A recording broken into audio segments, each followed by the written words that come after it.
Hello and welcome to JK Civil Services.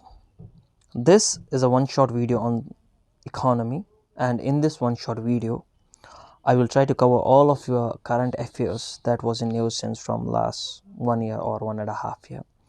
And with respect to that current affairs, I will try to cover up some of your important basic topics that are important for your examinations, like that of inflation, deflation, other topics that were in news. I will try to cover up those topics with this current affair, with the current affairs topics as well. So let's start.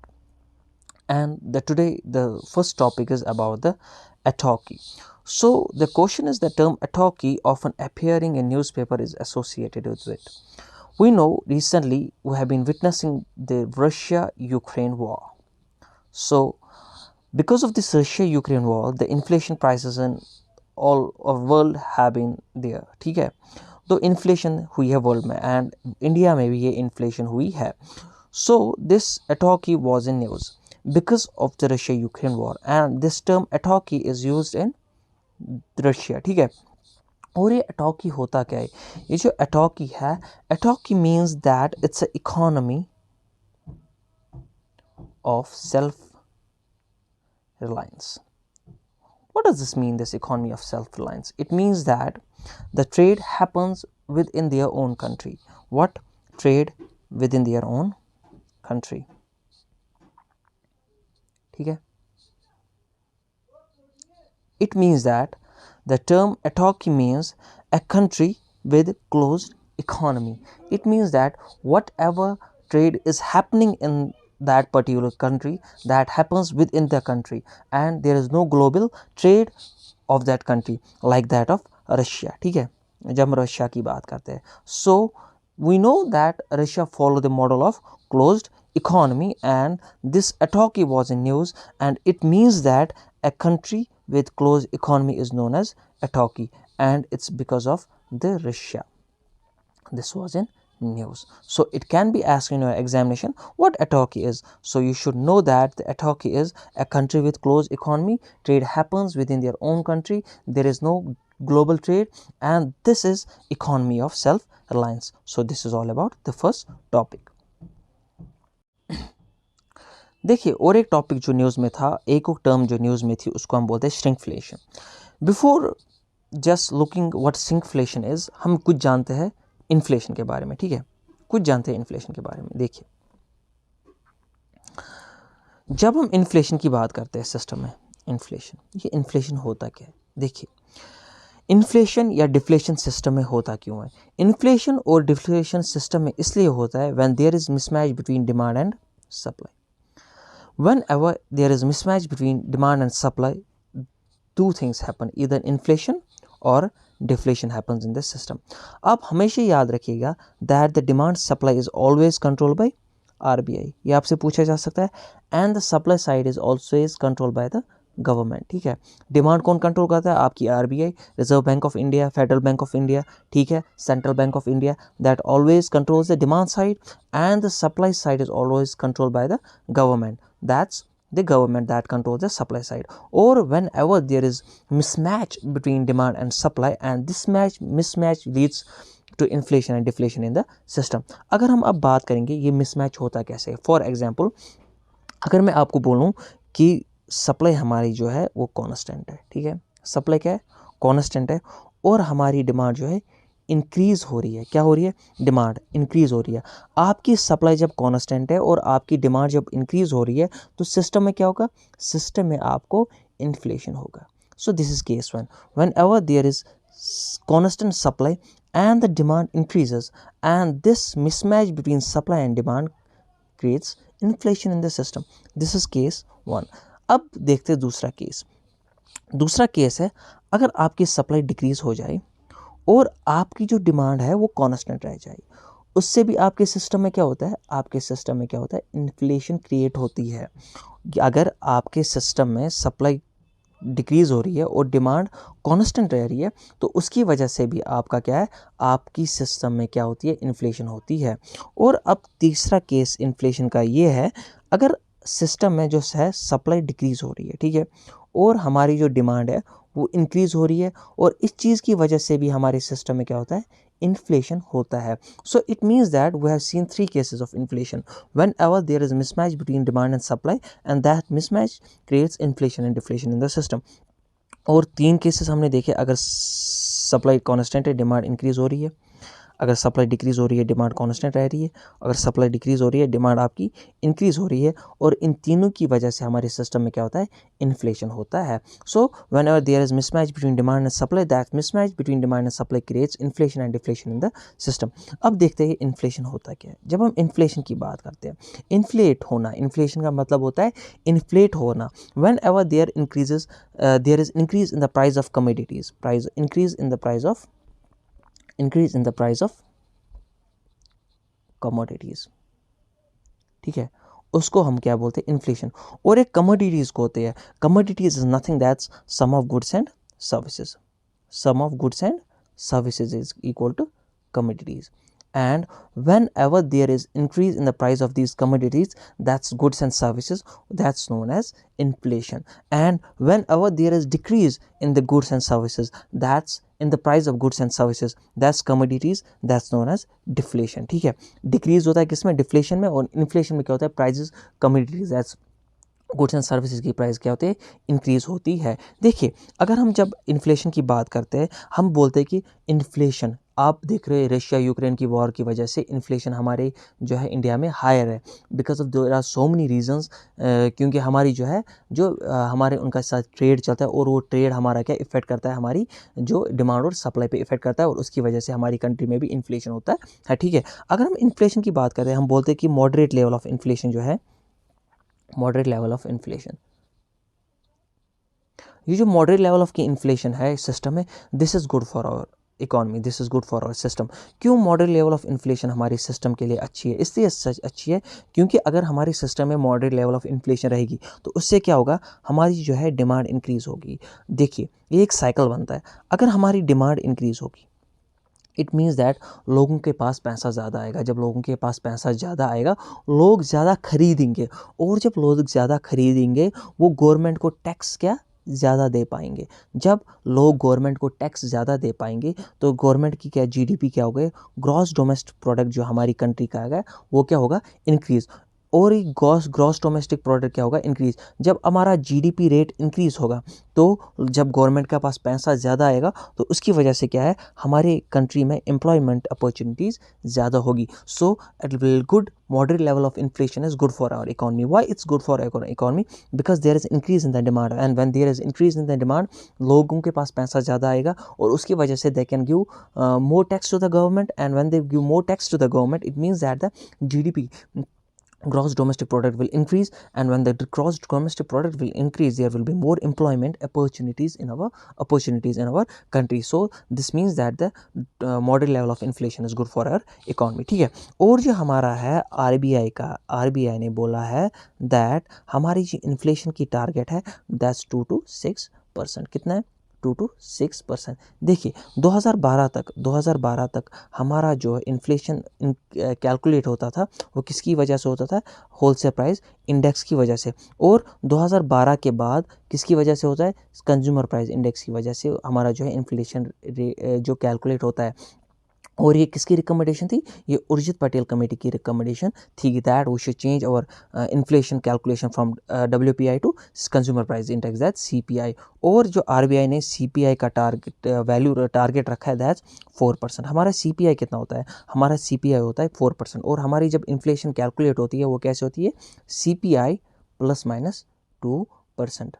This is our target, CPI ±2%. और हमारा consumer price index कितना है, 4% है. It means that 4 ±2%. It means that 4 + 2 6, 4 - 2 2, that's 2 to 6% is the inflation target put by the RBI. और ये जो हमारा है इन्फ्लेशन की रेंज है, कितना, 2 to 6% द इन्फ्लेशन रेंज. और CPI क्या होता है, कंज्यूमर प्राइस इंडेक्स. ठीक है, और अगर हम देखेंगे इन्फ्लेशन के बारे में, ये जो इन्फ्लेशन है, so the inflation target set by the RBI is 2 to 6%. ठीक है, और इसके बाद आता है causes of inflation. Causes of inflation क्या होता है, जैसे कॉस्ट पुश इन्फ्लेशन है, डिमांड पुल इन्फ्लेशन है, स्ट्रक्चरल इन्फ्लेशन है, किसकी वजह से होती है, स्ट्रक्चरल बोटलनेक्स की वजह से होती है। ये कुछ कॉजेज़ ऑफ इन्फ्लेशन है। और हमारा जो है टाइप्स ऑफ इन्फ्लेशन है। टाइप्स ऑफ इन्फ्लेशन के बारे में आपसे पूछा जा सकता है। देखिए टाइप्स ऑफ इन्फ्लेशन, आपकी कितनी टाइप्स ऑफ इन्फ्लेशन है, डिफरेंट टाइप्स ऑफ इन्फ्लेशन है। पहले जो होती है आपकी क्रीपिंग इन्फ्लेशन है। क्या है, क्रीपिंग इन्फ्लेशन है। और क्रीपिंग इन्फ्लेशन में कितना होता है, 3%। कितना, 3%। जब आपकी इन्फ्लेशन 3% की हो उसको हम क्रीपिंग इन्फ्लेशन बोलते हैं। क्रीपिंग इन्फ्लेशन के बाद आपका है वॉकिंग इन्फ्लेशन। और वॉकिंग इन्फ्लेशन कहाँ तक होती है, 10% की। जब आपका इन्फ्लेशन रेंज इंक्रीज हो जाए 10% उसको हम क्या बोलते हैं, वॉकिंग इन्फ्लेशन है। और हमारी गवर्नमेंट का आरबीआई का टारगेट कितना है इन्फ्लेशन का, 2 to 6% टारगेट है। उसके बाद आता है गैलोपियन इन्फ्लेशन, गैलोपिंग इन्फ्लेशन। और ये जो गैलोपिंग इन्फ्लेशन कहाँ तक होती है, 50% इन्फ्लेशन। जब 50% इन्फ्लेशन हो जाए उसको हम गैलोपिंग इन्फ्लेशन बोलते हैं। और उसके बाद आता है हाइपर इन्फ्लेशन, हाइपर इन्फ्लेशन एबो 50%।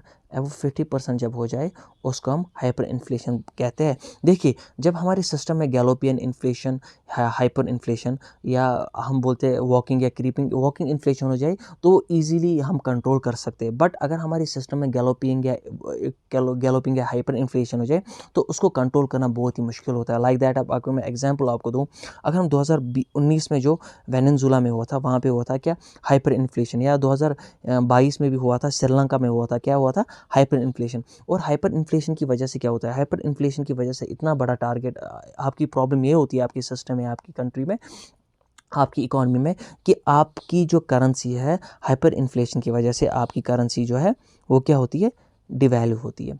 और आपकी जब करेंसी डिवैल्यू होती है आपकी डिमांड डिक्रीज़ होती है उससे। और आपकी डिमांड जब डिक्रीज़ होती है तो लोगों के पास पैसा कम होता है। और आपके पास जब लोगों के पास पैसा कम आता है, और लोगों के पास जब पैसा कम आता है वो खरीदते कम है, जब खरीदते कम है तो टैक्स वो गवर्नमेंट को कम दे पाते। और जब गवर्नमेंट के पास पैसा कम आएगा तो हमारी जीडीपी डाउन होती है। और जब जीडीपी डाउन होती है उसकी वजह से क्या होता है, आपका जो अनएम्प्लॉयमेंट रेट है वो सिस्टम में ज़्यादा होता है। इसीलिए जो आपका गैलोपियन इन्फ्लेशन और हाइपर इन्फ्लेशन है आपके सिस्टम के लिए बहुत ही खतरनाक होता है। क्योंकि उससे जो बड़ी प्रॉब्लम होती है, एक तो आपकी करेंसी डिवैल्यू होती है, और उस चीज़ की वजह से आपके कंट्री में जो है, आपकी कंट्री में अनएम्प्लॉयमेंट रेट ज़्यादा होती है। जैसे हमारे पास है 1929 का होता है ग्रेट इकोनॉमिक डिप्रेशन 1929 है, बैलेंस ऑफ पेमेंट क्राइसिस है 1991 है, सब प्राइम क्राइसिस है 2007-2008 की सब प्राइम क्राइसिस है। These are some of the examples, ठीक है, इन्फ्लेशन की, हाइपर इन्फ्लेशन की वजह से क्या हो सकता है, ठीक है। तो इसी के लिए, एंड इसी पे एक क्वेश्चन है that's related to the shrinkflation. देखिए श्रिंक क्या होता है, जब कोई चीज़ कम होती है। और फ्लेशन क्या होता है, इन्फ्लेशन होना। इसमें दोनों होते हैं, एक तो श्रिंक होता है प्रोडक्ट और इन्फ्लेशन भी होती है। देखिए श्रिंकफ्लेशन होता क्या है, reduction in the quantity of good and maintaining same price during periods of inflation. जब भी आपका इन्फ्लेशन होता है, अगर आपका इन्फ्लेशन है सिस्टम में, उसका मतलब है दैट ये श्रिंकफ्लेशन कौन फॉलो करता है, ये श्रिंकफ्लेशन कंपनीज फॉलो करती है, कंपनीज इसको फॉलो करती है। क्यों फॉलो करती है श्रिंकफ्लेशन को, बिकॉज जो कंपनी है सिस्टम में इन्फ्लेशन की वजह से कंपनी जो है एक प्रोडक्ट का वेटेज जो है उसकी क्वांटिटी को डिक्रीज़ करती है, प्रोडक्ट के वेटेज या क्वांटिटी को डिक्रीज़ करती है, और उसको हम श्रिंकफ्लेशन बोलते हैं। फॉर एग्जांपल अगर आपका डेयरी मिल्क है, ठीक है, आपको मैं एग्जांपल देता हूँ यहाँ पे। फॉर एग्जांपल अगर आपका डेयरी मिल्क चॉकलेट है, ठीक है, डेयरी मिल्क चॉकलेट है आपका, और वो डेयरी मिल्क चॉकलेट आपका 10 रुपये का है, कितने का है, 10 रुपये का चॉकलेट है। और उस डेयरी मिल्क चॉकलेट में अगर पहले इन्फ्लेशन की पहले की बात हम करेंगे, उसका वेट फॉर एग्जांपल रखिए आप 58 ग्राम्स था, कितना, 58 ग्राम्स है। और जब इन्फ्लेशन होगी तो जो कंपनीज़ है उनने डेयरी मिल्क का वो वेट है उसकी वेटेज को डिक्रीज़ करके उसका कितना रखा, 45 ग्राम्स। मगर आपका प्राइस कितना है, सेम है आपका price. The product size shrinks but the price of the product remains the same, stage the same. इसका मतलब है आपकी यहाँ पे श्रिंकेज कितनी हुई है, 58 ग्राम से 45 ग्राम। इट मीन्स दैट आपकी श्रिंकेज यहाँ पे 17% की श्रिंकेज हो गई है। ये आपको लगता है कि ये कम है, बट ये कम नहीं है, बहुत ज़्यादा है, ठीक है। इट मीन्स दैट पहले जो डेयरी मिल्क का ये आपका वेटेज था कितना है, 58 ग्राम्स था, अब 45 ग्राम्स है। मगर आपका जो प्राइस है सेम रह रहा है, और आपकी श्रिंकेज यहाँ पे कितनी है, 17%। इसलिए हम बोलते हैं that the shrinkflation is that shrinkflation is reduction in the good and maintaining same price। जब आपके गुड में वो क्वांटिटी या वेटेज कम होती है बट उसका प्राइस सेम रहता है, उसको हम shrinkflation कहते हैं। और आपका एग्जांपल यहाँ पे है किसका, पार्ले जी बिस्किट जो है, पार्ले जी बिस्किट में भी ये आपका shrinkflation का यूज़ हो सकता है। ठीक है, this is all about the shrinkflation। देखिए इम्पॉर्टेंट है आपके लिए इन्फ्लेशन, ठीक है, क्योंकि इन्फ्लेशन का टॉपिक आपके लिए इसलिए इम्पॉर्टेंट है क्योंकि इन्फ्लेशन रेट इंडिया में 8-10 महीनों से कंटिन्यू इंक्रीज़ होती है। और इन्फ्लेशन की वजह से हमारा जो CRR है, फॉर एग्जाम्पल रेपो रेट है, रिवर्स रेपो रेट पे, उन पे भी असर पड़ता है। और आप देखो कि इंडिया ने इस बार तीसरी बार रिसेंटली 3 या 4 मंथ्स में अपना जो है रेपो रेट इंक्रीज चेंज किया है रेपो रेट। सो एक इसकी वजह से होता है, इन्फ्लेशन की वजह से सिस्टम में ये चीज़ें होती है, रेपो रेट में चेंज होता है, रिवर्स रेपो रेट में चेंज होता है, CRR SLR में चेंज होता है। ये चीज़ें सब किससे वजह से होती है, इन्फ्लेशन है डिफ्लेशन की वजह से होती है। आप यहाँ पे एक और क्वेश्चन है किसके बारे में, related to the imported inflation के बारे में। अब हम देखेंगे कौन चीज़ कॉज करता है इम्पोर्टेड इन्फ्लेशन। पहले हमें देखना है कि इम्पोर्टेड इन्फ्लेशन होता क्या है। इम्पोर्टेड इन्फ्लेशन वो चीज़ होती है, the inflation in the domestic market. जब भी इन्फ्लेशन होती है डोमेस्टिक मार्केट में, और किसकी वजह से होती है, आपकी इम्पोर्ट्स की वजह से। जब आपके इंपोर्ट ज़्यादा बढ़ते हैं फॉर एग्जांपल आपकी कंट्री में, तो उसकी वजह से क्या होता है, आपकी जो है इम्पोर्टेड इन्फ्लेशन होती है। So the imported inflation is that the inflation in the domestic market is caused due to the imports। and इसकी वजह से क्या होता है, इसकी वजह से आपका जो रुपी है, फॉर एग्जांपल इंडिया को जो रुपी है वो क्या होता है, that might depreciate। ठीक है, जो रुपी है वो डेप्रिशिएट होता है। It means that the price of the import prices increase. जो आपका इम्पोर्ट प्राइजेस है वो उनकी प्राइजेस क्या होती है, इम्पोर्ट प्राइजेस का प्राइजेस इंक्रीज होता है। फॉर एग्जांपल अगर हम बात करेंगे rise in crude oil prices या राइज इन गोल्ड प्राइजेस, उनकी वजह से हमारी कंट्री में क्या होता है, इम्पोर्टेड इन्फ्लेशन होती है। और इसकी वजह से हमारी जो रुपी है वो डेप्रिशिएट होती है, और जो इम्पोर्ट प्राइजेस है, इम्पोर्ट प्राइस जो है वो इंक्रीज होता है। So question is here, what causes imported inflation, that's the depreciation of rupees against dollar. This statement is true. ठीक है, हमारा जो डेप्रिसिएशन होता है रुपीज़ में किसके, डॉलर के बरक्स, उसकी वजह से हमारी कंट्री में क्या होता है, इम्पोर्टेड इन्फ्लेशन होता है। Rise in the international crude oil prices, जब आपका राइज होता है इंटरनेशनल क्रूड ऑयल प्राइसेस में या राइज इन गोल्ड प्राइसेस में होता है, उसकी वजह से भी हमारा कंट्री में जो है इम्पोर्टेड इन्फ्लेशन होता है। क्योंकि हमारी कंट्री इंडिया जो है वो नेट इम्पोर्टर किसका है, एक तो क्रूड ऑयल प्राइसेस का और किसका है, और गोल्ड प्राइसेस, गोल्ड का। एक तो क्रूड ऑयल का नेट इंपोर्टर है इंडिया और गोल्ड का नेट इंपोर्टर है। और इसकी वजह से जो अगर इंटरनेशनल मार्केट में इन दो चीज़ों की जो है कीमत बढ़ जाए, तो उसकी वजह से हमारी कंट्री इंडिया में जो है इम्पोर्टेड इन्फ्लेशन होता है। और जब राइजिंग इंपोर्ट्स होते हैं, जब हमारे राइजिंग इंपोर्ट्स होते हैं, हमारे करंट अकाउंट डेफिसिट पे, हमारा करंट अकाउंट जो उसमें डेफिसिट आता है, और उसकी वजह से जो है हमारा जो इम्पोर्टेंट इन्फ्लेशन बढ़ता है। क्योंकि उसकी वजह से करंट अकाउंट में हमारा जो डेट है वो इंक्रीज़ होता है। किसकी वजह से सबसे ज़्यादा होता है, ये तो क्रूड ऑयल की वजह से और गोल्ड प्राइस की वजह से। ठीक है, और अगर हम देखेंगे इंडिया जो है 85% डिमांड किसकी, क्रूड ऑयल प्राइसेस की इंडिया में। और इस ह्यूज डिमांड की वजह से जो gold and crude oil prices है की डिमांड होती है इंडिया में, उसकी डिमांड जो है क्रूड ऑयल और गोल्ड की डिमांड जो है इंडिया में 85% है क्रूड ऑयल की डिमांड। तो उसकी वजह से हमारी जो कंट्री में इम्पोर्टेंट इन्फ्लेशन होती है। So these are important causes of the important inflation, that's depreciation of rupees against dollar, rise in the international crude oil prices, and rising imports causes imported inflation in a system। ठीक है, देखिए अब बात करते हैं को divergence. The fourth topic is here that the divergence between consumer price index and wholesale price in index is in India is because of, किसकी वजह से हमारा जो डाइवर्जेंस होता है, किसमें, कंज्यूमर प्राइस इंडेक्स और होलसेल प्राइस इंडेक्स में किसकी वजह से डाइवर्जेंस होता है। देखिए अगर हम देखेंगे कंज्यूमर प्राइस इंडेक्स में कितने आइटम्स है, 299 आइटम्स है। कितने आइटम्स है, 299। और अगर हम देखेंगे होलसेल प्राइस इंडेक्स में कितने आइटम्स है, कितने, 697 आइटम्स हमारे किस में, होलसेल प्राइस इंडेक्स में। और अगर हम देखेंगे कंज्यूमर प्राइस इंडेक्स में मोस्टली हमारे क्या है, food and beverage items mostly किस में, कंज्यूमर प्राइस इंडेक्स। और हमारा जो होलसेल प्राइस इंडेक्स है उसमें क्या है, मोस्टली क्या है, मैन्युफैक्चरिंग मैन्युफैक्चरिंग प्रोडक्ट्स उसमें मोस्टली आते हैं। सो कितने WPI में 697 और CPI में कितने 299। और जो ये आपका CPI और WPI है, ये आपका फिक्स कभी नहीं रहता है, इसमें डाइवर्जेंस आता है। अगर हम करंटली देखेंगे इंडिया में CPI कितना है 6% है, और अगर हम देखेंगे WPI होलसेल प्राइस इंडेक्स कितना है 4% है। और अगर हम देखेंगे अब जो डाइवर्जेंस है between CPI and WPI India is because of किसकी वजह से। और मैंने आपको पहले ही बोला था, और जो इस कंज्यूमर प्राइस इंडेक्स है ये आपका यूज़ होता है किसमें, आपका यूज़ होता है कि आप जो है इन्फ्लेशन रेट आपकी कैलकुलेट की जाती है because of the consumer price index. और 2012 से पहले किसकी वजह से किया जाता है, होलसेल प्राइस इंडेक्स की वजह से किया जाता था। और बट 2012 में जब उर्जित पटेल कमेटी की रिकमेंडेशन ने इसको चेंज किया फ्रॉम WPI टू CPI। और अब हम देखेंगे ये जो CPI और WPI में डाइवर्जेंस है किसकी वजह से है। The base year is different. जी, दोनों का बेस ईयर डिफरेंट है। अगर हम देखेंगे बेस ईयर CPI का बेस ईयर क्या है 2012, और WPI का बेस ईयर क्या है 2011-2012।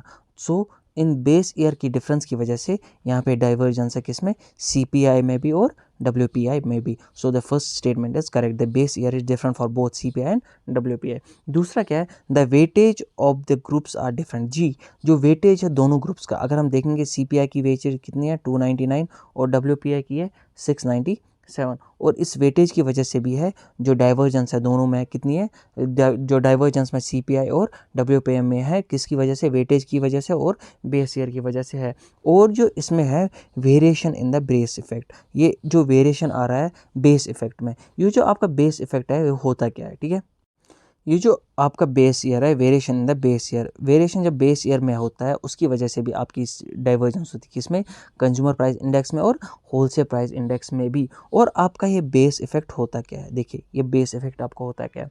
ये जो बेस इफेक्ट होता है, ये this base effect refer to the impact of the rise in price level. जो भी इम्पैक्ट होता है राइज इन प्राइस लेवल को, वो इसको रेफर करता है। फॉर एग्जाम्पल दैट्स आपको देखना है last years inflation in the previous year, for example, और the corresponding rise in the price levels in the current year. Last year previous year में इन्फ्लेशन रेट क्या थी, इन द कॉरस्पॉन्डिंग किसके, rise in the price level in the current year में क्या होता है, current inflation और previous inflation में जब होता है हम उसको कॉरस्पॉन्डिंग देखते हैं कितना था लास्ट ईयर और करंटली कितना है, उसको हम बेस इफेक्ट कहते हैं। और इन तीनों की वजह से डाइवर्जेंस आता है किसमें, कंज्यूमर प्राइस इंडेक्स में, होलसेल प्राइस इंडेक्स में, इन तीनों की वजह से डाइवर्जेंस आता है। That's the effect. Base year is different, the weightage of the groups are different, and the variations in the base year is different. So this is all about the divergence between the consumer price index and wholesale price index, ठीक है। अब बात करते हैं stagflation की, किसकी, stagflation, stagnation and inflation. Stagnation होता है to stop and the flation means to inflation होना। So let's know about the stagflation, ठीक है। ये स्टैगफ्लेशन होता क्या है, स्टैगफ्लेशन में होता क्या है, आपका जो इन्फ्लेशन रेट है वो इंक्रीज़ होता है। क्या पहली बात, इन्फ्लेशन रेट आपकी इंक्रीज़ होती है, इट मीन्स दैट आपकी जो ग्रोथ है, ग्रोथ इंक्रीज़ होती है, but increase in the growth means that higher inflation rate, and but आपका जो अनएम्प्लॉयमेंट रेट है वो आपका क्या ज़्यादा होता है, किसमें, स्टैगफ्लेशन। द कंज्यूमर्स जो आपकी कंपनीज़ है वो नए कस्टमर्स को फाउंड नहीं करती है, और आपके जो करंट एम्प्लॉयज़ होते हैं कंट्री में उनके वेजेस और सैलरीज इंक्रीज़ होती है, और बट जो नए लोग होते हैं वो एम्प्लॉयमेंट अपॉर्चुनिटीज़ उनके लिए नहीं होती है, बिकॉज इसमें जो आपका स्टैगनेट होता है एम्प्लॉयमेंट रेट, आपकी अनएम्प्लॉयमेंट रेट ज़्यादा होती है, और आपकी जो ग्रोथ होती है वो स्टैगनेट होती है, ठीक है, या इसमें इन्फ्लेशन रेट आपका हायर होता है। So this is all about the stagflation. और कौन सी चीज़ें आपकी स्टैगफ्लेशन क्रिएट करती है, अगर आपकी monetary policy expansionary monetary policy होती है, एक्सपेंशनरी मॉनेटरी पॉलिसी की वजह से आपका जो है, आपकी जो कंपनी जो आपका है सिस्टम है क्या होता है, स्टैगफ्लेशन होता है। अगर आपका सप्लाई शॉक होता है, सप्लाई शॉक होता है क्या है, अगर आप देखोगे any sudden change in the supply, उसको हम सप्लाई शॉक बोलते हैं। जब भी कोई सडन चेंज सप्लाई में होती है उनको हम सप्लाई शॉक बोलते हैं। और ये सप्लाई शॉक दो तरीके होती है, एक तो नेगेटिव सप्लाई शॉक होता है और दूसरा जो है पॉजिटिव सप्लाई शॉक होता है। ये जो नेगेटिव सप्लाई शॉक होता है इस means that supply in market comes down, जो आपकी सेकेंड सप्लाई है मार्केट में वो कम डाउन होती है, किसमें, नेगेटिव सप्लाई शॉक में। It means the price increases. और आपका जो पॉजिटिव सप्लाई शॉक होता है उसमें क्या होता है, supply increases, market price comes down, ठीक है। नेगेटिव में क्या होता है, नेगेटिव सप्लाई शॉक में आपका क्या होता है, जो सप्लाई मार्केट में कम डाउन होती है बट आपकी प्राइसेस इंक्रीज होती है। और पॉजिटिव सप्लाई शॉक में आपका क्या होता है, जो सप्लाई होती है वो इंक्रीज होती है बट मार्केट प्राइसेस जो है वो डाउन होती है। और इस सप्लाई शॉक की वजह से आपकी सिस्टम में क्या है, स्टैगफ्लेशन होता है। सो सप्लाई शॉक क्या होता है, any sudden change in the supply is called supply shock.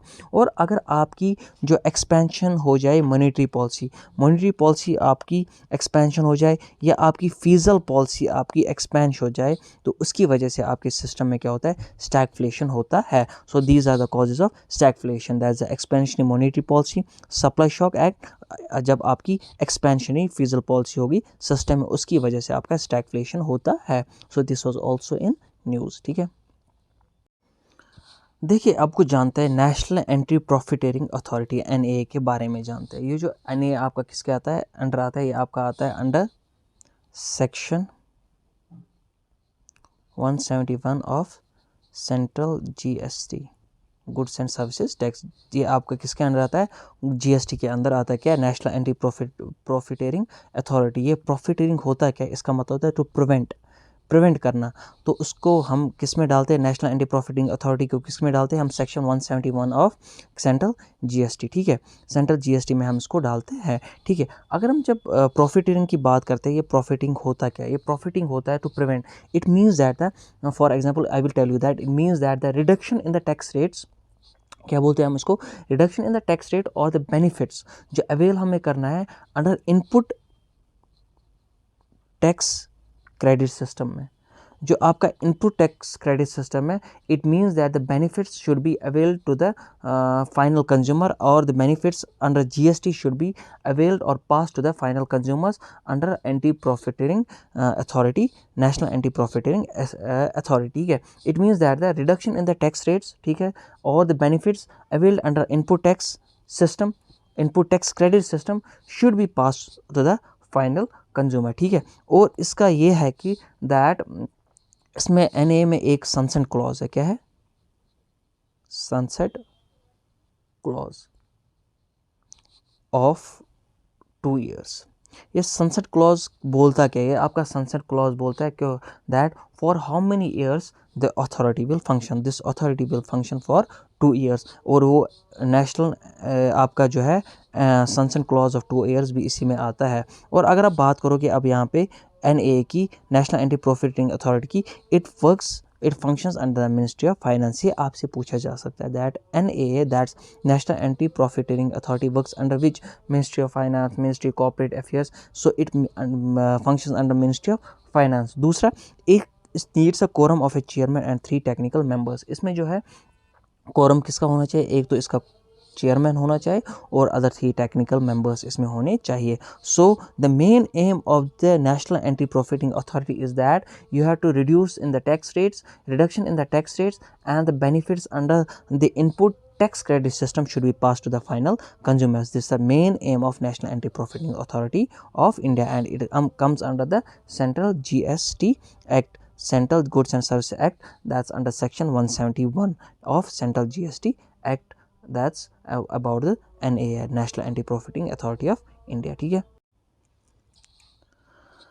चलिए अब बात करते हैं goods and services tax compensation cess के बारे में। हम अब बात करते हैं, ये जो आपका कंपनसेशन सेस है, ये आपका एक्सटेंड लाया गया था 2017 से लाया गया था for a period of 5 years up to June 2022, और इसकी जो टाइम पीरियड था कितना था, 5 साल का टाइम पीरियड था। और अगर हम देखेंगे रिसेंटली जो गवर्नमेंट है उन्होंने क्या, it has been extend till March 2026 तक, इसको एक्सटेंड और 5 सालों के लिए एक्सटेंड किया गया था। अगर इसका मतलब है इससे पहले जो है, पहले 5 सालों में 2017 से 2022 तक जो स्टेट जो थे उनको ग्रांट दिया जाता था फॉर, अगर उनका रेवेन्यू शॉर्टफॉल हो या कुछ और हो तो उसके लिए उनको जो है कंपनसेशन सेस दिया जाता था फ्रॉम सेंट्रल गवर्नमेंट, और किनको, स्टेट गवर्नमेंट्स को।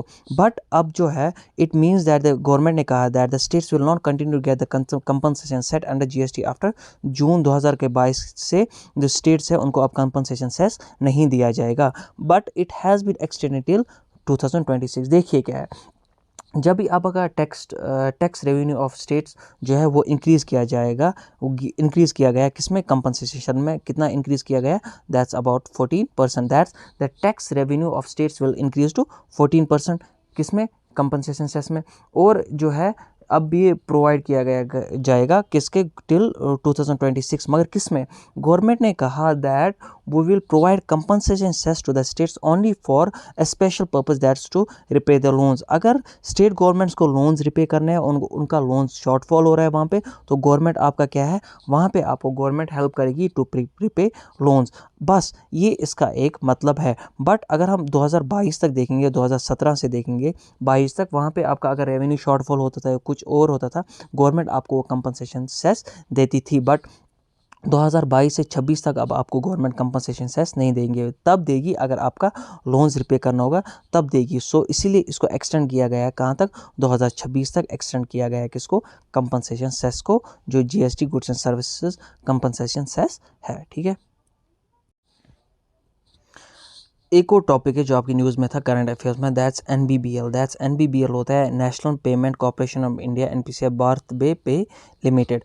और इसके बारे में कुछ जानते हैं। ये जो आपका है यूनिफाइड प्रेजेंटमेंट मैनेजमेंट सिस्टम, ठीक है, UPMS has been developed by NBBL. आपका यूनिफाइड प्रेजेंटमेंट मैनेजमेंट सिस्टम किसने डेवलप किया है, NBBL, that's national payment corporation India Bharat bill payment pay limited.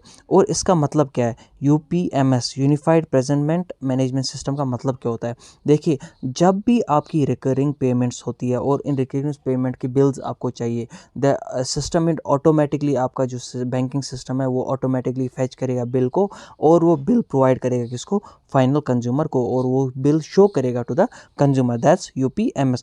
और ये जो एनबीबीएल है, एनपीसीआई भारत पे लिमिटेड जो है, ये सब्सिडायरी किसकी है, एनपीसीआई। किसकी सब्सिडायरी है, NPCI, that's national payment corporation of India. कौन, एनबीबीएल किसकी सब्सिडायरी है, दैट्स एनपीसीआई।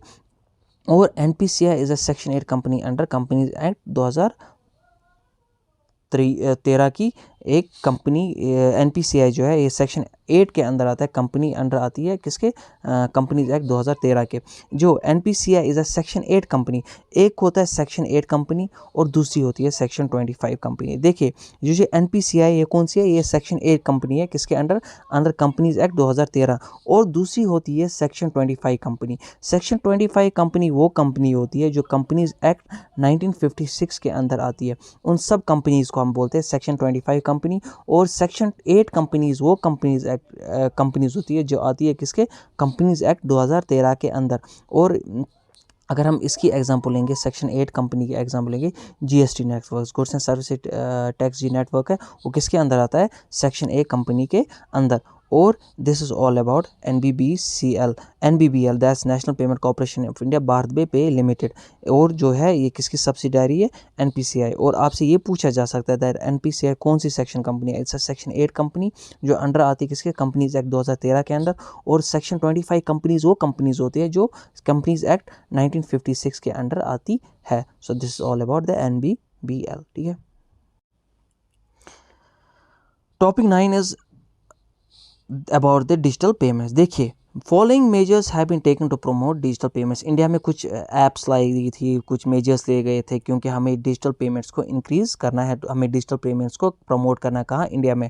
उनमें एक थी कौन, AEPS था वहाँ पे, that's Aadhaar enabled payment system. Aadhaar enabled payment system, unified payment interface, UPI light था, UPI 1 2 3 पे थे। ये एक एक करके हम सब देखेंगे। AEPS था, आपसे पूछा जा सकता है कि डिजिटल पेमेंट्स को इंक्रीज प्रमोट करने के लिए कौन से जो है मेजर्स लिए गए थे, उनमें कौन सा एक है, AEPS है, आधार अनेबल्ड पेमेंट सिस्टम, दूसरा UPI लाइट है, और UPI 1 2 3 पे है। So these 3 were just promoted to increase the digital payments in India. ठीक है, देखिए, बात करेंगे यहाँ पे AEPS के, that's Aadhaar enable payment system. और ये आधार अनेबल पेमेंट सिस्टम में आपको कुछ सर्विस ऑफर की जाती है। ये AEPS होता क्या है, ये जो आपका आधार अनेबल पेमेंट सिस्टम है, ये सिस्टम है, ये आपका आधार तो आधार होता है। आधार तो आधार जब आपका लिंक होता है, आपका आधार लिंक होता है आपके बैंक अकाउंट के साथ, तो वहाँ पे आपकी पेमेंट सिस्टम होती है from Aadhaar to Aadhaar, AEPS, Aadhaar enable payment system. और ये जो AEPS होता है, ये आपका इंटर बैंक फंड ट्रांसफ़र होता है। क्या? इंटर बैंक फंड ट्रांसफ़र होता है किससे? आधार एनेबल पेमेंट सिस्टम से आपका क्या होता है? इंटर बैंक फंड ट्रांसफ़र होता है। और अगर आपकी देखोगे AEPS आधार एनेबल पेमेंट सिस्टम में आपका क्या होता है? जो ऑथेंटिकेशन हो जाती है वो किसी की वजह से होती है? आपके बायोमेट्रिक्स से होता है using fingerprints and iris scan की वजह से आपका जो होता है ऑथेंटिकेशन होती है किसमें? आधार एनेबल पेमेंट सिस्टम में।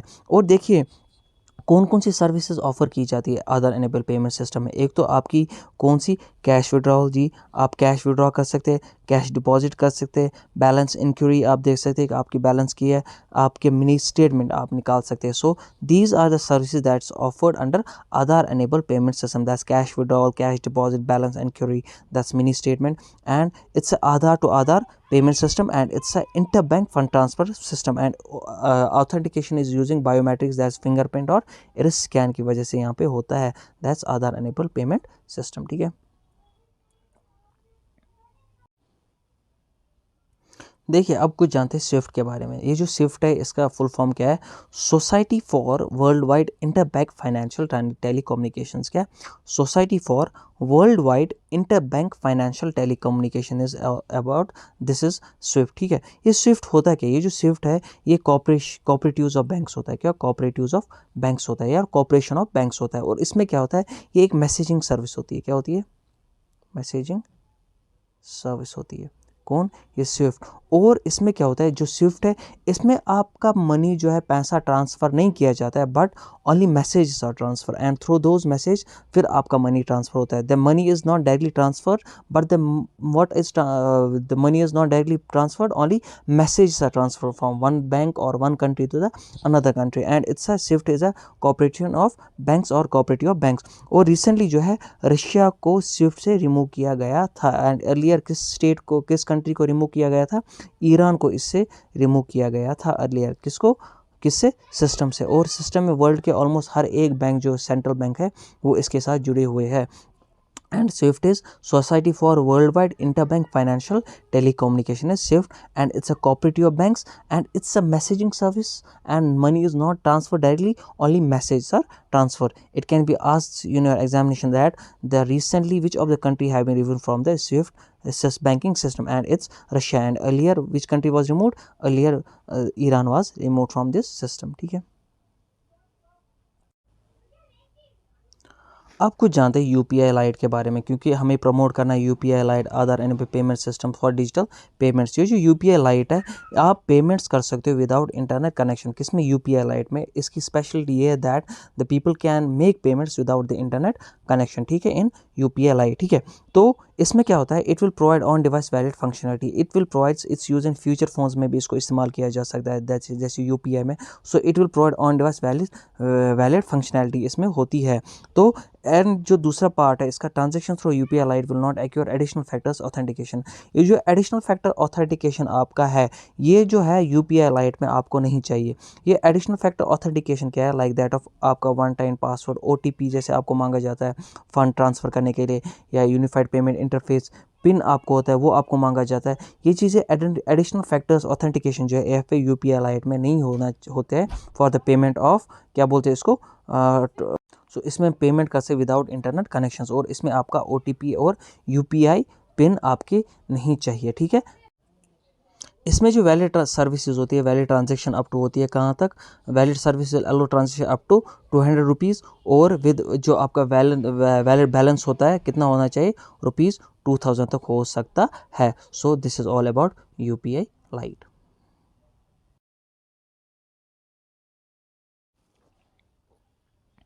चलिए अब बात करते हैं और एक टॉपिक की जो है UPI 123 पे, दैट्स यूनिफाइड पेमेंट इंटरफेस 123 पे।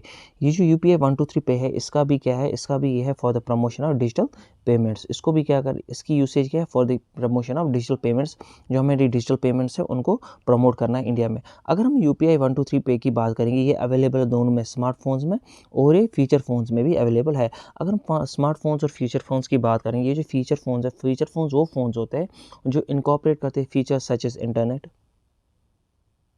इंटरनेट एक्सेस, ठीक है, storage, it can play music. ठीक है, बट जो फीचर फ़ोन्स है इनमें जो है ये लैग करते हैं एडवांस फंक्शनैलिटी और एडवांस टेक्नोलॉजी ऑफ स्मार्टफोन्स। वो जो स्मार्टफोन्स में एडवांस फंक्शनैलिटी होती है, एडवांस इनमें स्मार्टफोन्स में आपका एडवांस चीज़ें होती है, वो लैग करते हैं हम कहाँ पे, फीचर फ़ोन्स में, ठीक है।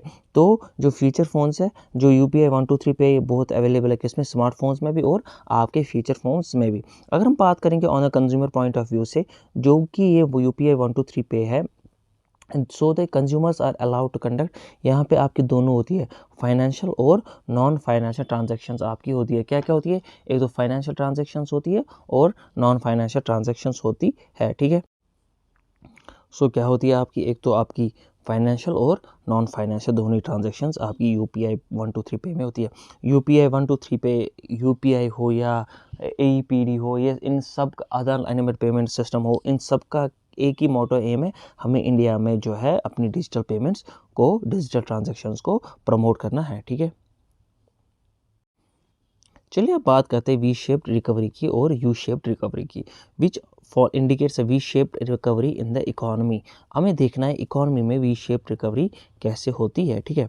अगर हम बात करेंगे वी शेप्ड रिकवरी की, ये जो वी शेप्ड रिकवरी है, इसमें होता क्या है, फॉर एग्जांपल आपकी अगर जो इकोनॉमी है वो सडन कॉन्ट्रैक्ट हो, क्या हो, सडन कॉन्ट्रैक्ट हो, बट आपका जो रिकवरी है वो भी सडन होता है, ठीक है। क्या, ये आपकी इकोनॉमी यहाँ पे फॉल कर रही है, दिस इज सडन कंट्रैक्शन, ठीक है। बट आपका जो इकोनॉमी में रिकवरी है वो भी क्या है, सडन रिकवरी। सो इसको हम क्या बोलते हैं, इसको हम वी शेप्ड इकोनॉमी बोलते हैं। अगर एग्जांपल हम लेंगे, एग्जांपल क्या है, इंडिया की एग्जांपल हम लेंगे, सो आपसे ये पूछा जा सकता है वी शेप्ड इकोनॉमी में होता क्या है। वी शेप्ड इकोनॉमी में ये होता है कि अगर आपका सडन कंट्रैक्शन हो, सडन बस्ट हो इकोनॉमी में, तो आपके इकोनॉमी में सडन बूम भी हो सकता है। So this is V shaped economy. और आपका U shaped economy, U shaped economy क्या होता है आपका, यू शेप्ड इकोनॉमी में आपका ऐसे होता है,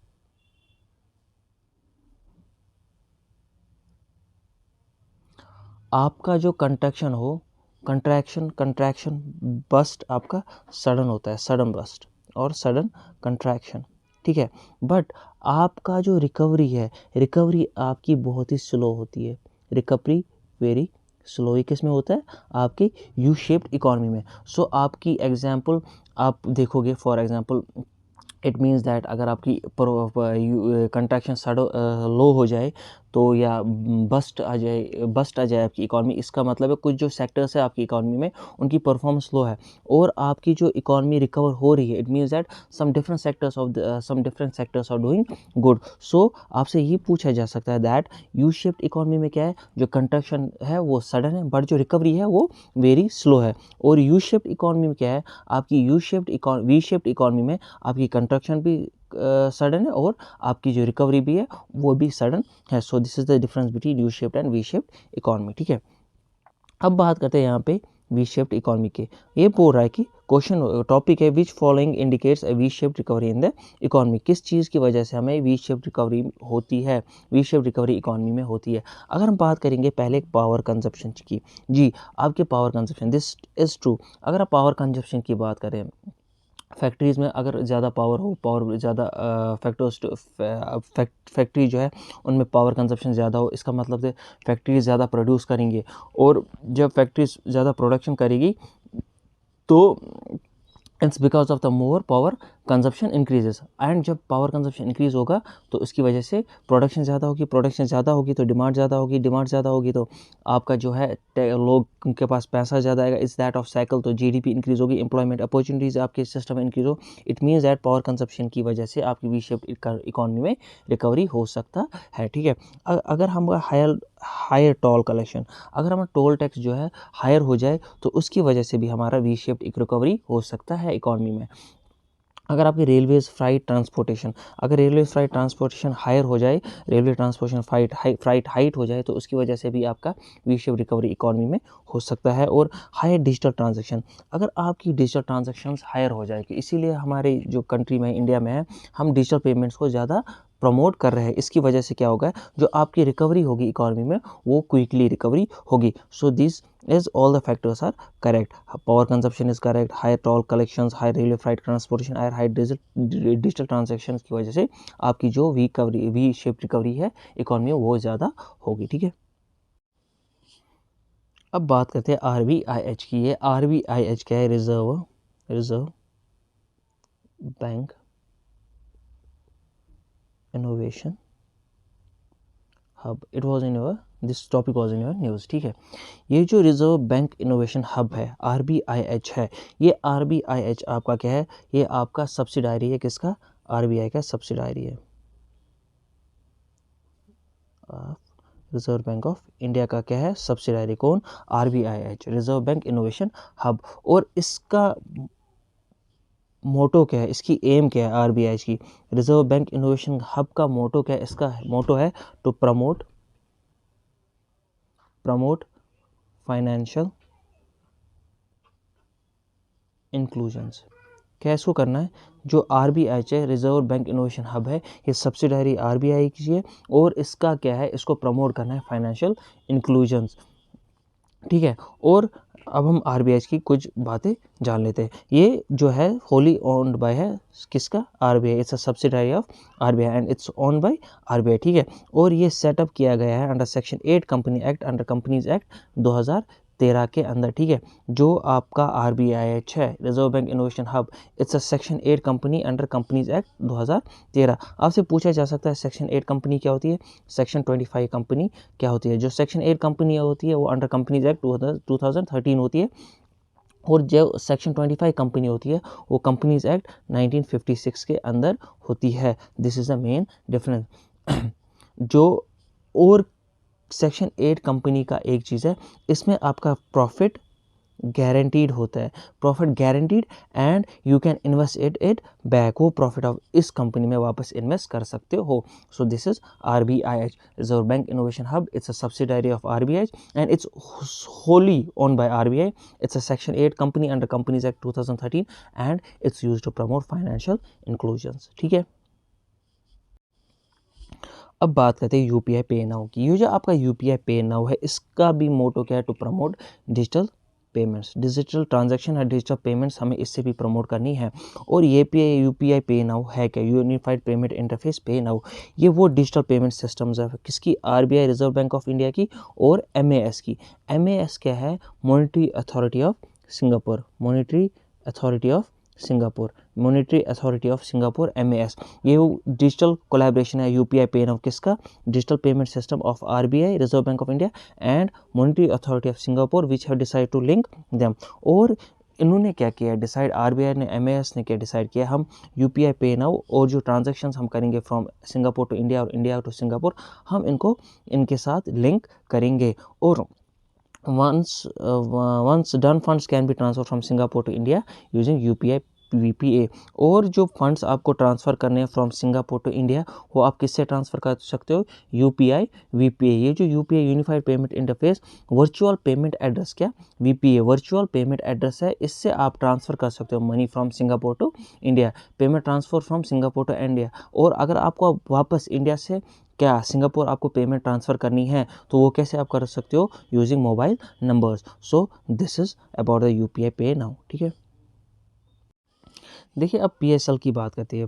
PSL priority sector lending certificates की बात करते हैं. ये जो प्रायोरिटी सेक्टर लैंडिंग सर्टिफिकेट्स है, ये वो सर्टिफिकेट्स है जो ट्रेड करते हैं थ्रू ई-कुबेर से, हम इनको ट्रेड करते हैं. और ई-कुबेर किसका है, ये किसका है, ये RBI का है. और जो ये ई-कुबेर है, ये किसका है, RBI का. और इस ई-कुबेर प्लेटफॉर्म, ऑनलाइन प्लेटफॉर्म से हम अपनी PSL सर्टिफिकेट्स को ट्रेड कर सकते हैं. ये आपसे पूछा जा सकता है, अगर आपका PSL टारगेट पूछा जाएगा, PSL टारगेट कितना है, प्रायोरिटी सेक्टर लैंडिंग टारगेट कितना है आपका, वो कितना आपका 40% टारगेट है. और ये किनका टारगेट है, अगर हम देखेंगे नाउ कितने पब्लिक सेक्टर बैंक है इंडिया में, अभी 12 पब्लिक सेक्टर बैंक्स है इंडिया में. और इन बैंकों का जो टारगेट है वो क्या है, PSL टारगेट इनको रखना होता है फॉर पर्टिकुलर सेक्टर्स. और इन पर्टिकुलर सर्टिफिकेट्स को, PSL priority sector lending certificates को हम किस प्लेटफॉर्म से ट्रेड कर सकते हैं, थ्रू ई-कुबेर प्लेटफॉर्म से हम इनको ट्रेड कर सकते हैं. और ये जो ई-कुबेर है, ये किसके अंदर आता है, ये आता है RBI के अंदर. ठीक है, अब बात करते हैं और एक चीज़ की जो है डिजी साथी। ये जो सेंट्रल बैंक ने उसने अनाउंस किया है, आरबीआई ने एक चीज़ अनाउंस की है जिसे हम बोलते हैं डिजी साथी। ये डिजी साथी है क्या? ये डिजी साथी जो है ये 24/7 helpline to address the queries of digital payments using users across products. ये आपका 24/7 हेल्पलाइन है, नंबर है, और इससे आप एड्रेस कर सकते हो queries regarding the digital payments. हो जो ये है डिजी साथी है, ये किसका है? ये आरबीआई का है, रिजर्व बैंक ऑफ इंडिया का है। आरबीआई का क्या है? आरबीआई का डिजी साथी। मगर ये जो डिजी साथी है इसको अनाउंस किया था आरबीआई ने, मगर इसको सेटअप किया था एनपीसीआई ने। किसने?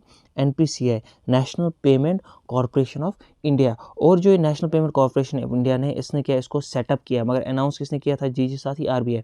और इसके साथ इस डिजी साथी के अंदर आपको हेल्पलाइन मिलेगी फॉर डिजिटल पेमेंट्स की। लाइक आप एक्सेस कर सकते हो callers users with all queries on digital payments. आप वेबसाइट्स पे या चैट बॉक्स के उनके साथ बात कर सकते हो and they will help you regarding the digital payment queries, ठीक है। मगर जो ये डिजी साथी है आपका, ये available in all regional language में अवेलेबल नहीं है। क्यों? Digi Saathi is not available in all regional languages. So this Digi Saathi is by RBI, announced by RBI, but set up by NPCI, National Payment Corporation of India, and it's a 24/7 helpline to address queries of digital payments users across products, ठीक है। ये आपसे पूछा जा सकता है what is डिजी साथी। देखिए अब जानते हैं कुछ ई रूपी यूपीआई के बारे में, ई रूपी यूनिफाइड पेमेंट इंटरफेस के बारे में। देखिए ये जो ई रूपी है इसको पहले आप देखिए, जो आरबीआई है, आरबीआई ने स्टार्ट किया था NPCI, national payment corporation of India. किसने स्टार्ट किया था? आरबीआई ने। बट जो आरबीआई है ये एनपीसीआई को ओन नहीं करता, ठीक है। आरबीआई एनपीसीआई को ओन नहीं करता, ये हमेशा याद रखिएगा that RBI started NPCI, national payment corporation of India, but it does not own it, ठीक है। और जो ये है यूपीआई जो इसको किसने डेवलप किया है? इसको डेवलप किया है NPCI, national payment corporation of India ने, एनपीसीआई ने ई रूपी यूपीआई को डेवलप किया है। और ये जो ई रूपी यूपीआई है इसको हम ऐसे भी लिखते हैं, ई रूपी यूपीआई भी हम इसे लिखते हैं। और जो ई रूपी यूपीआई है ये एक आपका एक डिजिटल वॉचर है। क्या है? आपका एक डिजिटल वॉचर है। इसको ऑन और इसको डेवलप किसने किया है? एनपीसीआई ने। और आपका जो ई रूपी यूपीआई है ये एक प्लेटफॉर्म है, ये एक कैशलेस एंड कॉन्टैक्टलेस इंस्ट्रूमेंट है जो यूज़ होता है टू मेक डिजिटल पेमेंट्स। आपका ई रूपी यूपीआई एक प्लेटफॉर्म है, it's a cashless and contactless instrument which will use for making digital payments. इसका भी क्या एम है? To promote digital payments in India, ठीक है। And this e-rupee is used for making digital payments, and it's a cashless and contactless instrument. It's a person and specific purpose, and it's a ये एक purpose और ये एक specific purpose platform है। कौन? e-rupee UPI. It can be used by both government and the private sectors to provide benefits. इसको दोनों government sector या private sector use कर सकता है to avail और to provide benefits to the consumers और टू द पीपल, ठीक है। और आपको इसमें ये जाना है, it will be delivered in the form of QR code, quick response code and SMS string की वजह यूज़ करके और क्यूआर कोड से इसको डिलीवर किया जाएगा। दिस इज ऑल अबाउट ई रूपी यूपीआई, ठीक है।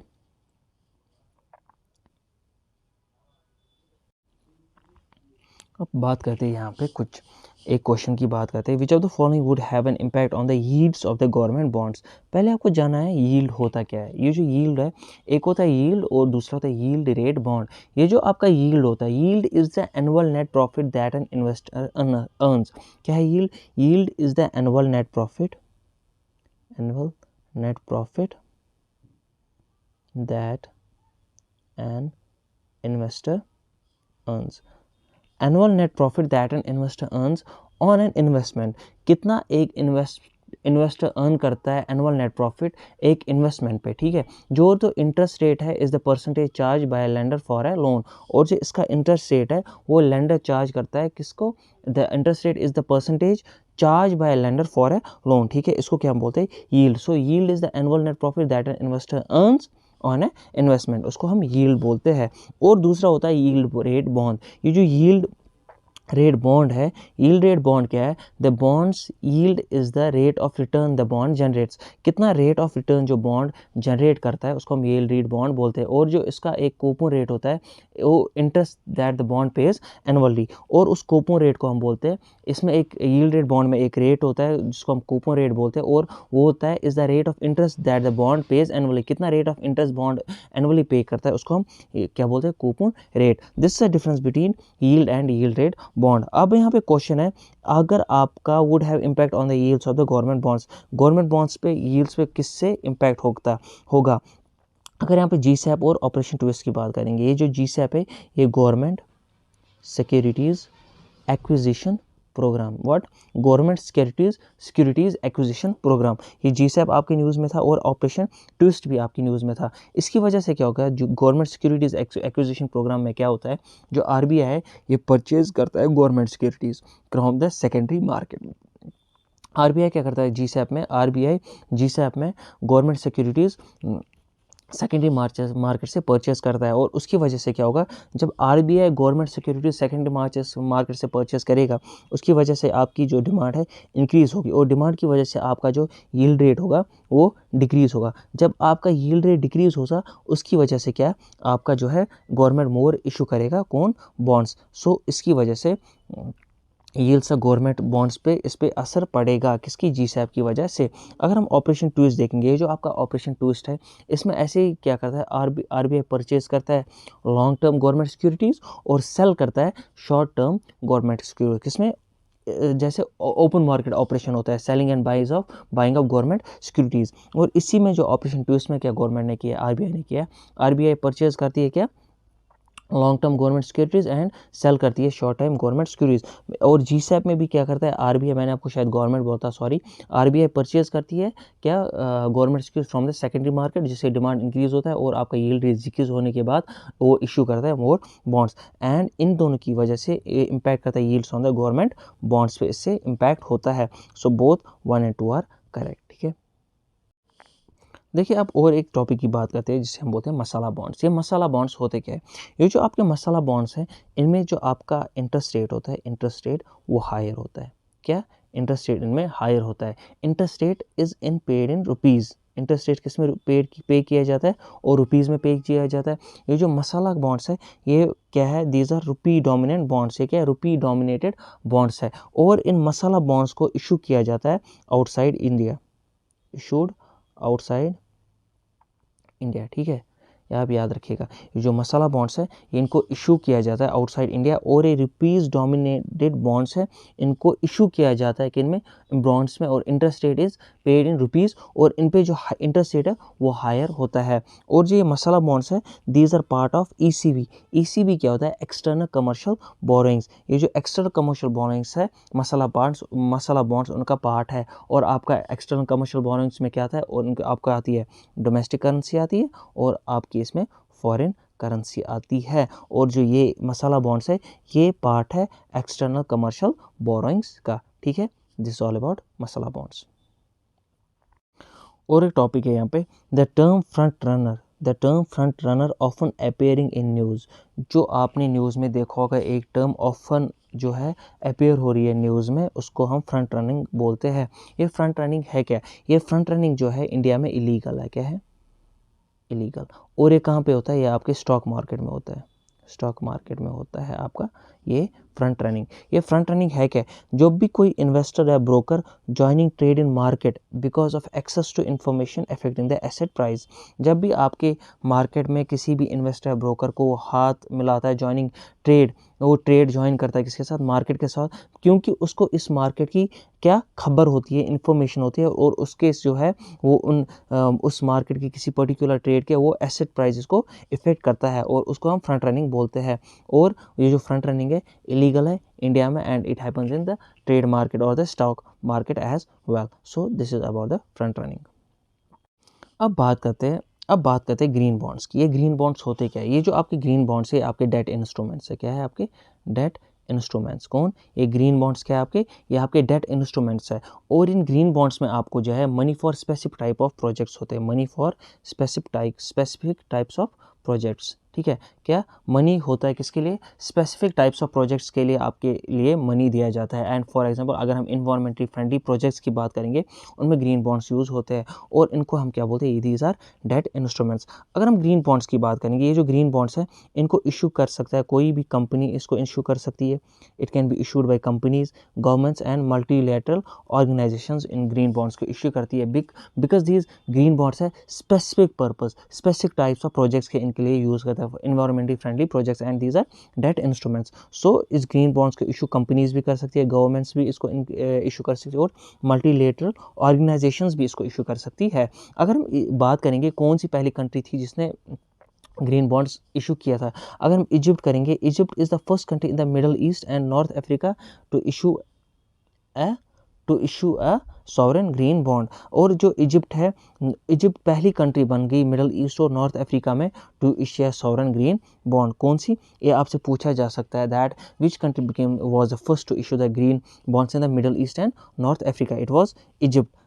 ठीक है, Egypt was the first country to issue green bonds in the middle east and north Africa. और अगर हम बात करेंगे इंडोनेशिया और भूटान, वे are the first 2 countries in Asia to issue green bonds. और अगर हम एशिया की बात करेंगे, एशिया में पहले इंडोनेशिया एंड भूटान ने जो है, ये 2 पहली कंट्रीज ऐसी थी जिन्होंने एशिया में ग्रीन बॉन्ड्स को इशू किया था। So these green bonds are debt instruments and these are money is for specific types of projects, for example environmentally friendly projects, and these green bonds are debt instruments। ठीक है, अब बात करते हैं initial public offering financing की। ये term आप हमेशा न्यूज़ में देखते हो बिकॉज ये टर्म आपके ट्रेड या स्टॉक मार्केट में यूज़ होती है। दैट्स IPO financing, initial public offering financing often appearing news refers to. ये जो IPO है, इनिशियल पब्लिक ऑफरिंग, होता क्या है? इसमें क्या होता है? Shares of the company now will be available in the market for trading company. अगर कोई भी शेयर्स होंगे कंपनी के, वो अवेलेबल होंगे अब मार्केट में for trading purposes. So anyone can have shares of the company who can sell and buy. जो भी कोई इंसान वो शेयर्स कंपनी के सेल एंड बाय कर सकता है, anyone can have those shares. And RBI ने जो है IPO को फिक्स किया है अप टू ₹1 करोड़। कितना? RBI reserve bank of India fixes limit up to ₹1 crore. और ये इनिशियल पब्लिक ऑफरिंग फाइनेंसिंग होता क्या है? It means that getting access to finance to subscribe to shares under initial public offering. आपको क्या करना है? शेयर्स ऑफ द कंपनी जो अवेलेबल होती है, आप उनको बाय एंड सेल कर सकते हो। एंड वो जो शेयर्स आपके अवेलेबल होते हैं मार्केट में, वो अवेलेबल होते हैं ट्रेडिंग पर्पज़ के लिए। उसको हम इनिशियल पब्लिक ऑफरिंग फाइनेंसिंग बोलते हैं। ठीक है, एक और टर्म आप हमेशा इस साल आपने हमेशा ये न्यूज़ में देखी है, दैट्स टर्म T+1 और टर्म T+2। ये टर्म T+1 और T+2 जो न्यूज़ में है, ये चीज़ है क्या? ये क्या है? Settlement in the stock market. जब भी आपको स्टॉक मार्केट में कोई सेटलमेंट करनी है तो ये टर्म्स यूज़ की जाती है, T+1 एंड T+2। आपसे ये पूछा जा सकता है what the term T+1 and T+2 very offer appearing in the news are associated with। it can be ऐसे for आपको होगा option 1 government borrowings, option 2 Basel guidelines, option 3 settlements in stock market, option 4 that's none of the above। so the correct answer is settlement in the stock market। इस settlement stock market के settlement के लिए हम T+1 और T+2 term use करते हैं। ठीक है, एक और इम्पॉर्टेंट न्यूज़ जो है आपकी थी, वो थी रिगार्डिंग द सारथी ऐप। ये सारथी ऐप है कि इसको हम ऐसे भी लिख सकते हैं, इसको हम ऐसे भी लिखते हैं, दिस इज सारथी ऐप। ये जो सारथी ऐप है, इसको डेवलप और मेंटेन कौन करता है? इसको develop and maintain by SEBI, that's securities and exchange bank of India. Securities and exchange bank of India ने सारथी ऐप को डेवलप और मेंटेन किया है। और ये जो आपका है किसके अंदर आता है? सेबी के अंदर आता है। और इस ऐप का जो एम है, इसको क्रिएट करना है awareness about the securities market among investors। so this app aims to create awareness among the investors in the market। ठीक है, so this Sarthi app is developed and maintained by Security and Exchange Bank of India and the aim is to create awareness about the securities market among the investors। में आपको awareness create करनी है, this is about the Sarthi app। ठीक है, देखिए आप बात करते हैं ENWRS की। ये ENWRS क्या है? Electronic negotiable warehouse receipts. Electronic negotiable warehouse receipts, ये रसीट्स होते क्या है और ये किसकी रिकमेंडेशन थी? ये शांता कुमार कमेटी की रिकमेंडेशन है। शांता कुमार कमेटी की रिकमेंडेशन है क्या? ENWRS, that's negotiable warehouse receipts. अगर हम देखेंगे नेगोशिएबल वेयरहाउस रसीट्स होती क्या है, देखिए ये निगोशिएबल वेयरहाउस रसीट्स क्या है? अगर देखिए, अगर फार्मर है कोई, वो प्रोड्यूस करता है क्रॉप और उसको वो क्रॉप सेल करना है इन द मार्केट, मगर जो डिमांड मार्केट में है वो लो है, so the prices will be low. जब डिमांड लो है तो फार्मर की प्रोड्यूस की जो है प्राइस विल बी लो, ठीक है। तो फार्मर क्या काम करता है? The farmer approach the warehouse. फार्मर क्या करता है? वेयर हाउस को अप्रोच करता है और वो क्रॉप को स्टोर करता है कहाँ पे? उस वेयर हाउस में। एंड द वेयर हाउस जो है वो रसीद देता है फार्मर को। तो farmer shows this receipt to the bank and asks for the loan for the credit facility. So this is negotiable warehouse receipt. देखिए अगर कोई बैंक है, बैंक लोन देती है किसको? फार्मर को। और जो फार्मर है फॉर एग्जांपल वो रसीट लाता है कहाँ का? वेयर हाउस का, जहाँ पे आपने वो इलेक्ट्रॉनिक NWR होता है, निगोशिएबल वेयर हाउस रसीट। जो फार्मर ने उस NWR में अपना जो क्रॉप रखा होता है और वो NWR उसको क्या वो रिसीट देती है, इलेक्ट्रॉनिक रिसीट देती है, और वो फार्मर वो बैंक में दिखाता है और बैंक फार्मर को लोन देती है फॉर क्रेडिट फैसिलिटी। और बैंक सिर्फ उन NWRS को लोन देती है जो रजिस्टर होती है किसके साथ? WDRA के साथ। ये WDRA क्या है? Warehouse development regulatory authority, ठीक है। जो warehouse development regulatory authority के साथ जो NW negotiable warehouse receipts वो रजिस्टर होते, सिर्फ इनको जो बैंक है लोन देती है। और इंडिया में सिर्फ only 10% of warehouse in India are registered with WDRA। This is all about NWRA, electronic negotiable warehouse receipts. और जो फार्मर्स है वो बोरो कर सकते हैं up to 70 lakh against the EWRS। और इसकी जो पहली क्रेडिट लिमिट थी ₹50 लाख तक थी, और इस साल गवर्नमेंट ने इसको क्या इंक्रीज़ किया है। Now the farmers can borrow only up to ₹70 lakh against the NWRS। और इसकी जो है NWRS की है, इसकी टाइम वैलिडिटी होती है, जो कि shelf life of the product होता है। जितनी shelf life of the product होती है उतनी टाइम वैलिडिटी इस रिसीट की होती है। So this is all about NWRS, ठीक है। और एक इम्पॉर्टेंट टॉपिक जो आपकी न्यूज़ में था वो था ONORC, that's one nation one ration card. One nation card was in your news, that's ONORC, one nation one ration card. और आपको जानना है कुछ इसकी मिनिस्ट्रीज़ के बारे में और इसको आइडेंटिफाई कैसे किया जा सकता है, ठीक है। ये जो one nation one ration card है इसको इम्प्लीमेंट कौन करता है? इसको इम्प्लीमेंट करता है bye ministry of consumer affairs. आपको ये भी पूछा जा सकता है दैट, वहाँ पे ऐसा टाइप ब्रेक क्वेश्चन में पूछा जा सकता है that the ONORC one nation card is implement by the ministry of agriculture, ministry of consumer affairs. आपको एग्रीकल्चर पे नहीं जाना है, it's implement by ministry of consumer affairs. क्या? One nation card is implemented by ministry of consumer affairs, याद रखिएगा। So second statement is that the beneficiaries will be identified through Aadhaar. जो भी बेनिफिशियरीज होंगे one nation one ration card के अंदर, उनको कैसे आप आइडेंटिफाई करेगी गवर्नमेंट? उनको आइडेंटिफाई करेगी गवर्नमेंट किससे? आधार से उनको आइडेंटिफाई करेगी। So the beneficiaries will be identified through Aadhaar in one nation one ration card scheme, ठीक है। जो भी इसका अन्न वितरण पोर्टल है, वो मेंटेन करता है रिकॉर्ड ऑफ इंटरस्टेट ट्रांजैक्शन और इंट्रास्टेट ट्रांजैक्शन और इंटरस्टेट ट्रांजैक्शन। एक तो between the states and with in the states. जो कौन सा पोर्टल? अन्ना वित्रम पोर्टल जो है वो मेंटेन करेगा रिकॉर्ड किसका? One nation one ration card में इंटरस्टेट ट्रांजैक्शंस की और इंट्रा स्टेट ट्रांजैक्शन की, वो वहाँ पे मेंटेन करेगा, ठीक है। अन्ना वित्रम पोर्टल, ये याद रखिएगा। और जो आपका one nation one ration card है ये किस डिपार्टमेंट के अंदर आता है? ये आता है department of food and public distribution के अंदर आता है। और ये डिपार्टमेंट किसके अंदर आता है? ये डिपार्टमेंट आता है किसके अंदर? मिनिस्ट्री ऑफ कंज्यूमर अफेयर्स के अंदर आता है। देखिए, आपको अवेलेबल सर्विसेज कहाँ पे करनी है? आप जा सकते हैं, आप पॉइंट ऑफ सेल पे जा सकते हैं, आप विजिट कर सकते हो पॉइंट ऑफ सेल को, POS हम जो बोलते हैं। और उन एनेबल रेशन शॉप पे ज्यूरिंग वर्किंग आवर्स में वहाँ पे आप जो आपके बेनिफिट्स है वो अवेल कर सकते हो। आप शेयर कर सकते हो आधार नंबर और आधार सीडेड रेशन कार्ड भी आपको ले सकते हो, वहाँ पे आपको अवेलेबिलिटी मिल सकती है। आप अंडरगो कर सकते जा सकते हो Aadhaar based biometric authentication at the shop, ठीक है। तो इन चीज़ों में से आप ये जो अपनी बेनिफिट्स अवेल कर सकते हो। और आपका जो कितना आपको गवर्नमेंट देगी, अगर पर फैमिली पर मंथ कितना है? 35 kg पर फैमिली पर मंथ, और आपका जो है उसमें 5 kg पर पर्सन पर मंथ। जो फैमिली है, फैमिली को क्या मिलेगा?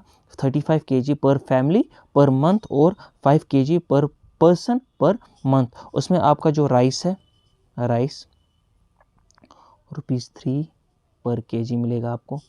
वीट आपको ₹2 पर kg मिलेगा।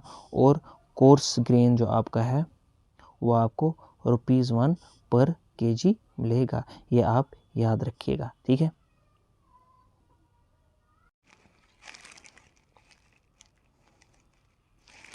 अब हम बात करते हैं इम्पोर्टेंट एक जो टॉपिक है सब्सिडीज़ के बारे में हम बात करते हैं, ठीक है।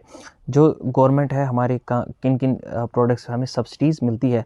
देखिए, गवर्नमेंट आपको प्रोवाइड करती है subsidy on DAP, di ammonium phosphate. आपको जो DAP है, डाई अमोनियम फॉस्फेट है, उस पर आपको गवर्नमेंट सब्सिडी देती है। और MOP that's muriate of potash and urea, इस पे आपको गवर्नमेंट सब्सिडी देती है। किस किस पे? DAP पे, MOP पे एंड पोटाश यूरिया पे आपको जो है गवर्नमेंट सब्सिडी देती है। और जो ये सब्सिडी आपको मिलती है, ये मिलती है on cost of production, on cost of production. Cost of production पे आपको सब्सिडी मिलती है।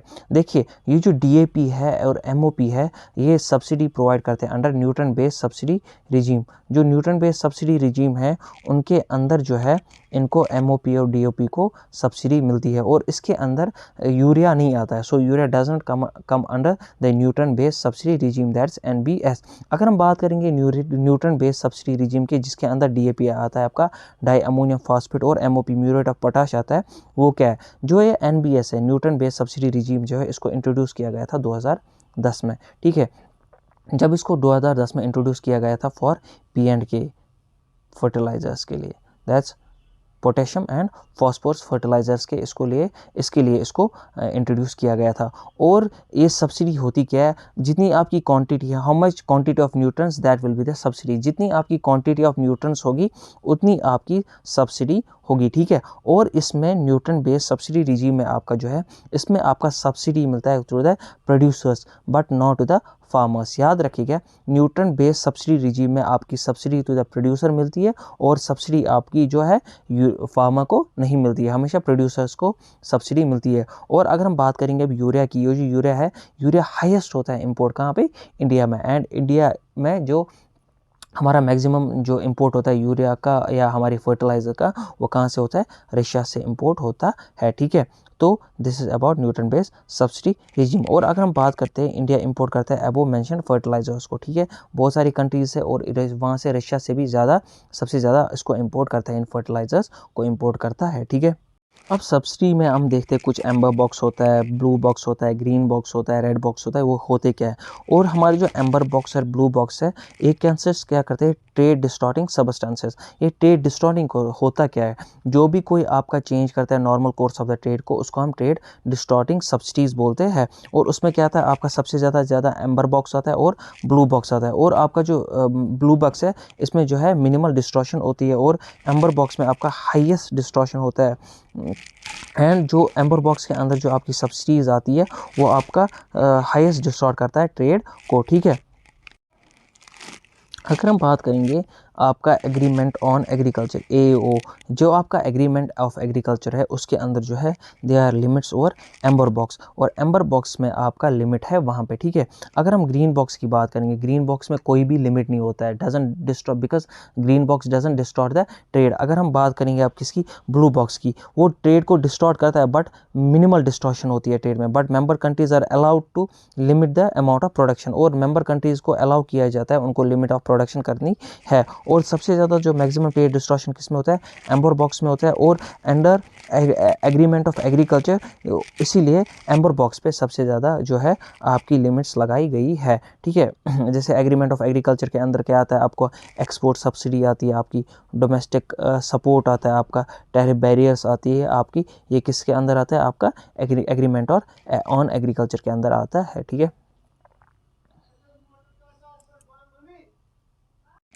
देखिए जैसे अभी न्यूज़ में एक और टर्म थी जो हम रूल्स ऑफ ओरिजिन बोलते हैं। The term rules of origin very often appearing news refers to, ये होता क्या है, ये वो क्राइटेरिया होता है, the criteria needed to determine origin of a product. आपको वो क्राइटेरिया चाहिए जो डिटरमाइन करता है ओरिजिन किसके, किसी प्रोडक्ट का, for purpose of international trade. जो भी उस प्रोडक्ट का पर्पज़ होता है इंटरनेशनल ट्रेड में, उसका ओरिजिन आपको डिटरमाइन करना होता है, तो उसको हम बोलते हैं रूल्स ऑफ ओरिजिन। ये आपकी न्यूज़ में अपेयर होता है। So it can be asked that what is rules of origin. This rules of origin is the criteria needed to determine the origin of a particular product for purpose of international trade. So this is rules of origin, ठीक है। देखिए अब बात करते हैं NSWS की। ये NSW क्या है, नेशनल सिंगल विंडो सिस्टम।